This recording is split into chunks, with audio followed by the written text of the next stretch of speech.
কয়দিন তোমার থাকা লাগে বাপের বাড়ি যাইয়া, এক বেলা খাইয়া থাকি আর দুই বেলা না খাইয়া। কত কইলাম কিস্তির উপর ফিরি জানো ঘরে, রান্না করে রাইখা যামু খাইবা গরম করে। নগদ টাকায় আনলে ফ্রিজ 20,000 কম করে, কিস্তির উপর আনলে ফ্রিজ 30,000 পরে। কিস্তির ঘরে জমা আছে সঞ্চয় কিছু মামু, তুমি যদি 10,000 দাও মায়ের কাছে চামু। ছাগল একটাই আছে বাড়ি বেচা দিমু আজি, মায়ে কিছু দিলে টাকা আমি কিন্তু রাজি। এখনই যাও ছাগল নিয়ে বিক্রি করতে তুমি, ফোন করে চাইতাছি টাকা মায়ের কাছে আমি। কাকিমা কাকিমা কি হয়েছে? বলি কাকিমা, কতদিন ধরে আপনার দোকানে মিষ্টিগুলো নিয়ে যাচ্ছি, মিষ্টিগুলো এরকম পানসা কেন? কি জানি, মিষ্টিগুলো তো তোমার কাকুই বানায়। কেন কাকিমা, আপনার দোকানে মিষ্টি আপনি খেয়ে দেখেন না? না, আমি খেয়ে দেখি না। তোমার কাকু তো মিষ্টিগুলো গুনে রেখে যায়, আমি তো শুধু চুষে চুষে রেখে দিই।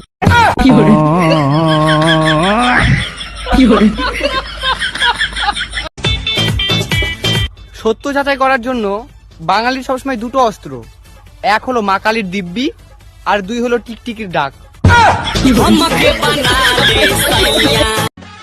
বিদেশে বিয়ে হতেই হানিমুনে চলে যায়, আর আমাদের এখানে বিয়ে হলে 1 সপ্তাহ ধরে প্যান্ডেলালাই ডিস্টার্ব করে।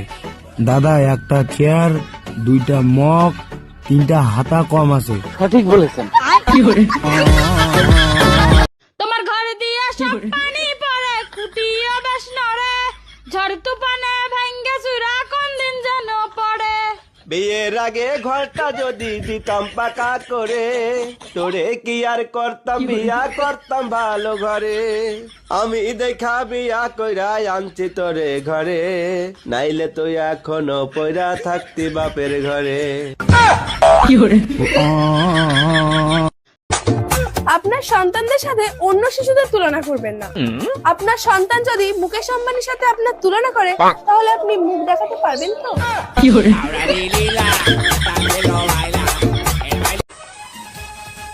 মাম্মা, আমি তোমাকে রুটি বানিয়ে দেবো? না বাবা, আমি মানুষই ঠিক আছি।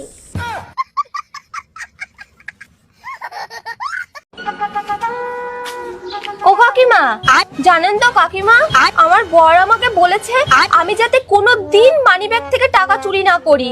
হ্যাঁ, তাতে সমস্যা কি? ওই জন্য তো কাকিমা আমি দিনে চুরি করি না, আমি রাতে চুরি করি। এই কারণে কি কোনো পাপ হবে? আমি পারি না আর পারি না।